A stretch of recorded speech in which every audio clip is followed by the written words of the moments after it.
The Parachute Tower is open today! It's been shut since August last year. It's now end of April. It's really cool to see it up and running.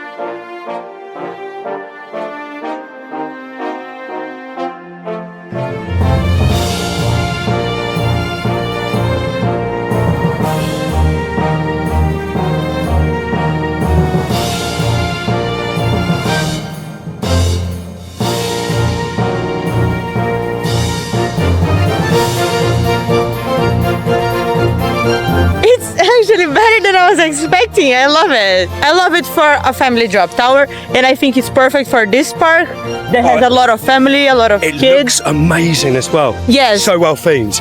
It has some good airtime. You have a good views of the park depending on where you're seated.